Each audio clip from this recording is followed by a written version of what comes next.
Hello， 大家好，我係 Max。今日呢，我哋去人多個旺角，但係啲風景都真係超靚嘅千島湖清景台。途中呢，會經過啲羊棚，見到啲羊食草嘅，會上去清景台欣賞呢個大欖涌千島湖啦，仲會睇埋黃泥墩水塘添㗎。呢條路線輕鬆易行，風景又靚，幾適合一家大細嚟玩㗎。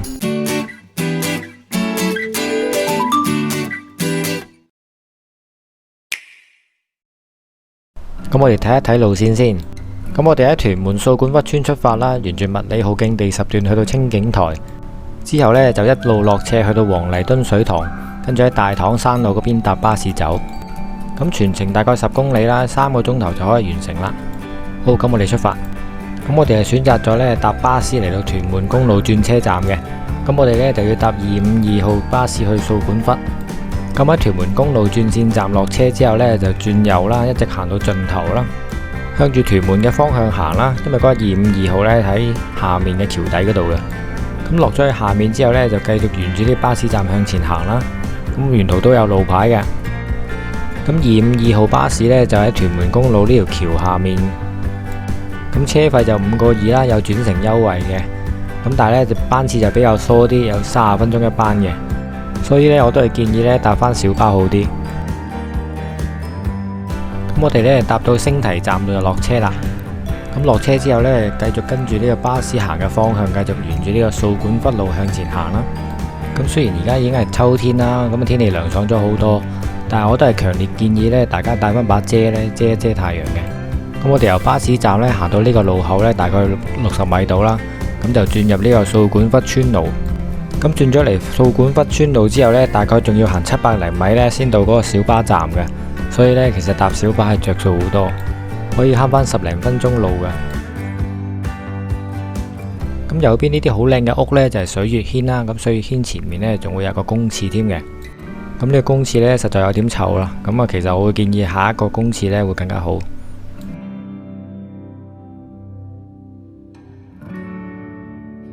咁過咗公廁再向前行少少呢，就會見到天后廟同埋嗰個小巴站啦。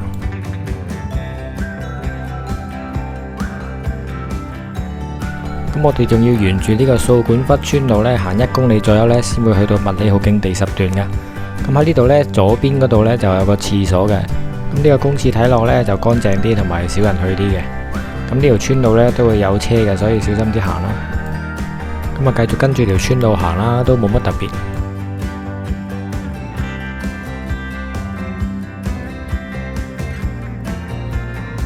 咁嚟到呢個路口呢，我哋揀左邊嗰條路啦，跟住個指示牌嘅方向繼續行去呢個麥徑。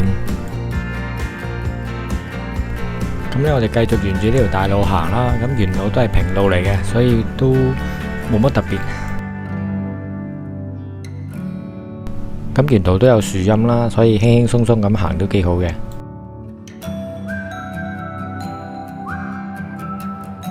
咁正當我哋喺條路上面慢慢行嘅時候呢，忽然間就聽到，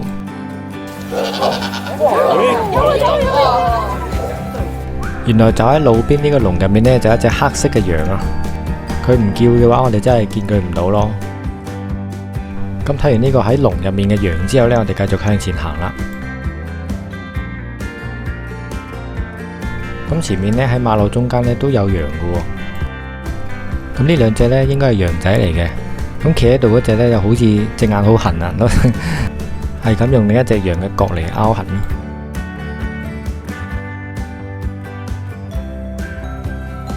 咁行冇幾遠呢，又喺路邊見到啲羊喺度食樹葉咯。我都未試過呢咁近距離見到啲羊喺度食嘢嘅。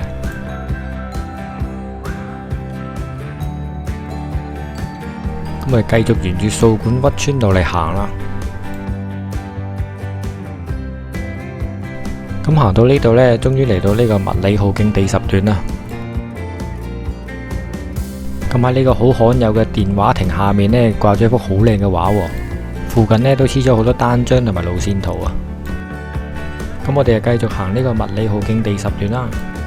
咁呢段路呢都冇乜特別，所以呢我喺度加速先。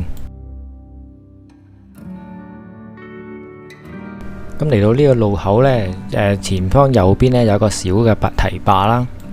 咁右邊一直過去呢，係一條越野單車徑嚟嘅，可以去到小欖嘅。咁所以呢度呢都要小心啲，因為好多單車會喺上面衝落嚟嘅。同埋呢，我都係走咗先知嘅，原來呢度呢係一條小路呢，可以去到下面千島湖附近嘅一個好近湖面嘅位置。咁啊喺呢個箭嘴嗰度。咁啊記得唔好行呢個水壩啦，我哋行左邊呢條大路呢，繼續行上去呢，先係去到千島湖嘅。咁啊行高少少啦，開始有啲啲嘅湖景睇下啦。咁右邊呢，就係頭先嗰個水壩啦，咁同湖面呢都真係好近嘅啫。咁我哋行嗰日呢，仲見到消防員出動咗添。咁我哋繼續沿呢個斜路向上行啦。呢段長命車呢，有1.4公里噶。頭先嗰個小水壩嗰度呢，係 M186，上面呢，去黃泥墩水塘同埋去千島湖嗰個分叉路口呢，嗰度呢就 M183，所以呢係整整有3個標距柱噶。咁呢段路呢，我哋要爬升140零米啦，咁所以真係一條長命車嚟嘅。不過都係1:10啫，就唔係好斜嘅啫。咁呢條馬路呢，都比較暴曬啊，所以記得帶翻把遮啊。呢一日呢，藍天白雲呢，真係會曬死人噶。有人會覺得搽咗防曬戴咗帽咪夠咯，做咩要擔遮咁麻煩呢？我自己個人呢，就覺得擔咗遮之後，太陽曬唔到個身呢，其實個人係會涼爽好多嘅。咁好快就嚟到 M183呢個路口啦。咁繼續直去呢，就係去千島湖清景台啦。咁左邊嗰條路呢，就係去黃泥墩水塘嘅。咁我哋向清景台嗰邊行啦。咁而家開始就係沙路嚟噶啦。咁右邊呢，就會見到千島湖啦。咁路嘅左邊呢，有條泥沙路呢，就係上去水婆婆山嘅。咁啊上去呢，仲可以睇到呢個3粒鑽石啦。咁嗰條路線呢，就比較崎嶇嘅，就唔係今日介紹嘅範圍啦。咁我哋就繼續跟住呢個秘境嚟行啦。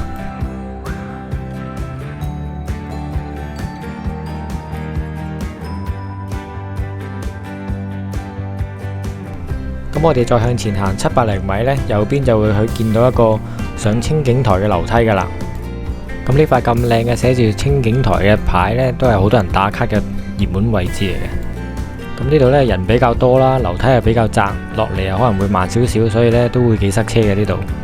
咁大家俾啲耐性啦，就千祈唔好好似呢位姨姨咁樣喺樓梯嘅右手邊抄路上去，因為咁樣擅自開闢啲山徑呢，踩落去啲草呢，啲草又會死嘅。咁啲山徑就會退化，就會禿。上清景台嘅樓梯呢，其實就唔高嘅，都係爬升10零米啫。咁所以呢，就好快就行得完噶啦，唔使驚。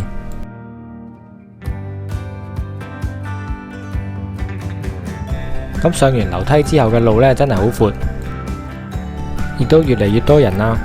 咁亦都有人喺度開始喺度打卡影相啦。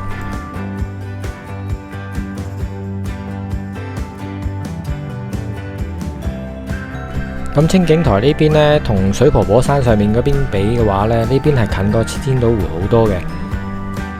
咁的而且確係靚嘅，即係畫面震撼好多嘅。咁但係呢，就係缺點就係真係好多人咯呢度，即係變咗同龍脊啊、鶴咀嗰啲一樣，人山人海嘅地方。星期六日去呢會塞車嘅，咁啊最好呢都係平日去好啲啊，呢啲太熱門啦。咁呢度就係千景台啦，我哋欣賞下風景先。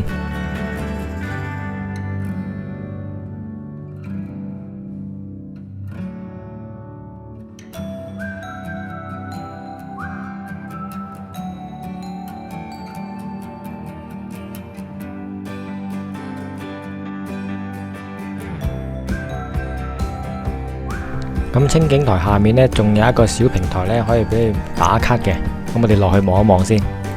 咁落去呢段路呢，就比較崎嶇啲嘅。咁啊，如果唔係行開山嘅話呢，其實落喺上面都差唔多嘅啫。如果你諗住上面好多人打唔到卡，落到嚟呢，一樣都會令你失望噶。都係咁多人喺度打緊卡，都係大家都喺度等緊位啊。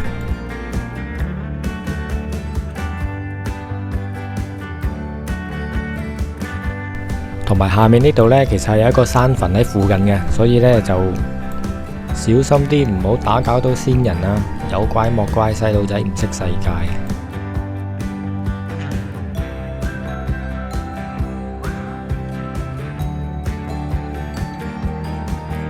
咁睇完啦，我哋又上返去上面嗰個看台嗰度啦。咁其實呢個清境台呢，都係2019年年頭嗰時呢整出嚟嘅。政府加咗個路牌，砌咗樓梯之後呢，就從此好多人嚟啦。咁我都趁住喺呢個高位呢，就玩一玩呢個 Insta 360嘅 Bullet Time。哇！呢度真係 People Mountain People Sea 啊！咁影好晒相之後呢，我哋就沿路出返去頭先嗰個三叉路口嗰度啦，即係麥徑嘅 M183。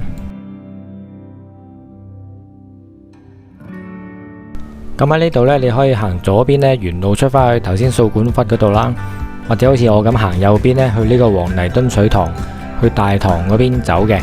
咁其實兩邊嗰條路呢都差唔多嘅，都係落山為主，但好明顯呢，去黃泥墩呢邊嘅人呢係少好多嘅。咁你而家見到我係上緊斜啦，咁其實只係上好少嘅，之後呢就一直都係落斜噶啦。咁呢條路呢都係馬路啦，有多樹蔭啦，有落斜啦，咁其實都幾好行嘅，好輕鬆嘅，亦都冇乜岔路啦。咁迷路嘅風險呢就比較低嘅。咁由頭先嘅三叉路口呢，行800零米左右呢，就已經見到呢個黃泥墩水塘啦。咁我哋就沿住呢個水塘邊慢慢行啦。咁唔知點解呢個水塘啲水呢係好深綠色嘅，好實啊啲顏色。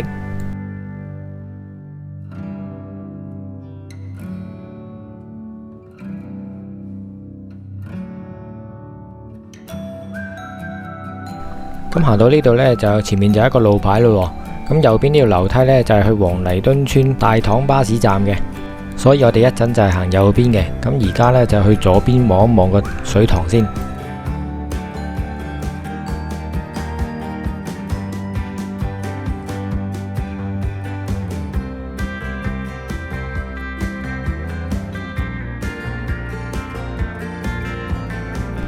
咁呢，睇完水塘呢，記得要返轉頭喎。咁我哋去返頭先右邊嘅樓梯呢，就上去啦。咁一直去呢，就會去到呢個大棠嘅巴士總站啦。咁我哋又開始行返啲泥路啦。咁條路呢都好直接，好大條嘅，一路跟住就啱噶啦。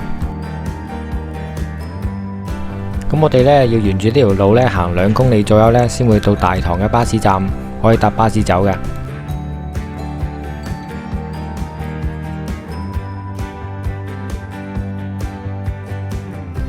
咁一路行呢，一路咁樣緩慢地落斜呢，其實係好舒服嘅。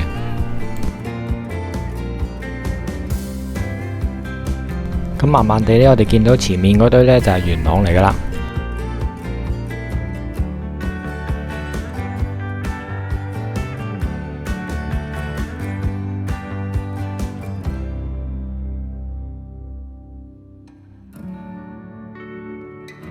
咁行到呢度附近呢，就開始聞到啲好濃烈嘅嗰啲豬腸嗰啲臭味啊！真係唔知係咪因為啲風呢喺度吹過嚟呢，真係好臭好臭，搞我行得越行越快。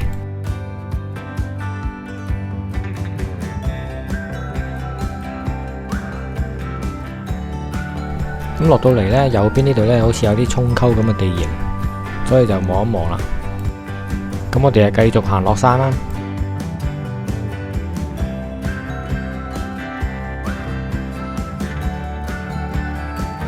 咁我哋呢，落完呢條樓梯呢，就記得轉右啦。